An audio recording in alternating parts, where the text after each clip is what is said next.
आप सबका लम्हे तारीख में खुश आमदीद। मैं हूं सत्योडेंस्की।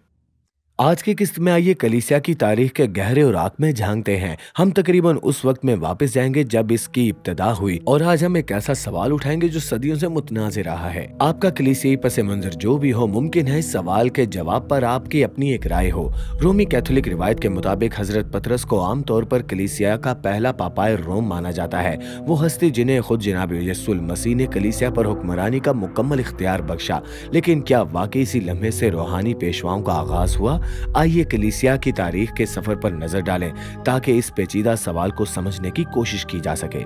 रूहानी पेशवाओं यानी पापाए रोम का आगाज कब हुआ? खैर, हमारे पास ये मालूमात मौजूद है। इंजील शरीफ बा मुताबिक हजरत मत्ती 16 बाब 18 आयत में जनाब मसीह हजरत पतरस से ये अल्फाज फरमाते हैं, और मैं भी तुझसे कहता हूँ कि तू पतरस है और मैं इस पत्थर पर अपनी कलीसिया बनाऊंगा और आलम अरवाह के दरवाजे उस पर गालिब न आएंगे। तो रोमन कैथोलिक रिवायत का मौकफ है कि ये वो लम्हा था जनाब मसीह ने कलीसिया पर मुकम्मल मुतलक इख्तियार और हुक्मरानी हजरत पतरस को सौंपी। हजरत पतरस को कलीसिया के पहले रूहानी पेशवा या पापाए रोम माना जाता है और लातीनी जुबान में इसका मतलब पापा है, जिसका उर्दू में तर्जमा किया जाए तो पापाए रोम बनता है। चुनाचे हजरत पतरस कलीसिया के पहले पापाए रोम थे, लेकिन असल हकीकत ये है और ये महज फिरका वाराना नुक्ता नहीं बल्कि एक तारीखी हकीकत है। हजरत पतरस की कलीसियाई क़यादत और आज के रोमन कैथोलिक नजरिए रूहानी पेशवा जिसे कलीसिया की मुतलक क़यादत समझा जाता है के दरमियान कोई बराह रास्त ताल्लुक मौजूद नहीं है, बल्कि हजरत मत्ती की इंजील शरीफ 16 बाब में जनाबी मसीह जिस बात की तरफ इशारा कर रहे थे वो हजरत पतरस और बाकी रसूलों का वो बुनियादी किरदार था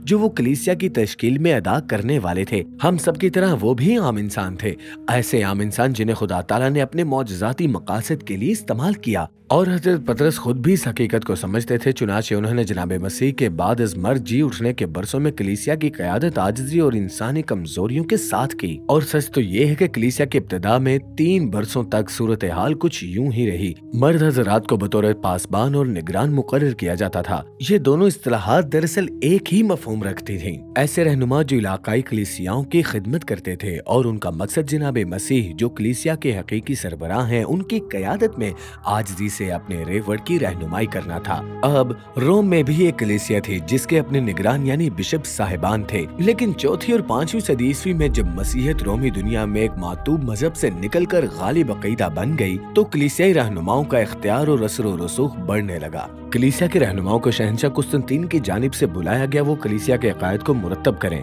हत्ता के दुनियावी मामलात में भी मुदाखलत करें। यूं कलीसियाई शख्सियात गैर मामूली ताकत हासिल करने लगी। निगरान और आला निगरान साहिबान शहजादों और नवाबों और सुरमाओं के बराबर मकाम हासिल करने लगे और रोम जो कदीम रोमी सल्तनत के खंडरात पर कायम कलीसिया का मरकज था, उसके निगरान रफ्ता रफ्ता कलीसिया के सबसे ताकतवर शख्स बन गए। वो पापाए रोम कहलाने लगे। इब्तिदाई कुरून वस्ता में हम एक ताकतवर ढांचा देखते हैं जो पापाए रोम के निजाम से मिलता है, जहाँ पापाए रोम न सिर्फ कलीसिया के मामलात पर मुकम्मल इख्तियार रखते थे बल्कि दुनियावी मामलात पर भी नुमाया असर व रसूख हासिल कर चुके थे। और ये एक तदरीजी अमल था। अच्छा हो या बुरा, लेकिन यही निजाम अगले 1000 बरस तक कुरून वस्ता की यूरोपीय तहजीब का बुनियादी हिस्सा बनकर गालिब रहेगा। लम्हे तारीख में शामिल होने का शुक्रिया। अजीज नाजरीन, इस वीडियो को देखने के बाद अगर आप इंजील शरीफ का मुफ्त नुस्खा हासिल करना चाहते हैं तो हमें अपना मुकम्मल पता बमा मोबाइल फोन के अरसाल कर दें। हम पूरी कोशिश करेंगे कि आप तक इंजील शरीफ का मुफ्त नुस्खा पहुंच जाए।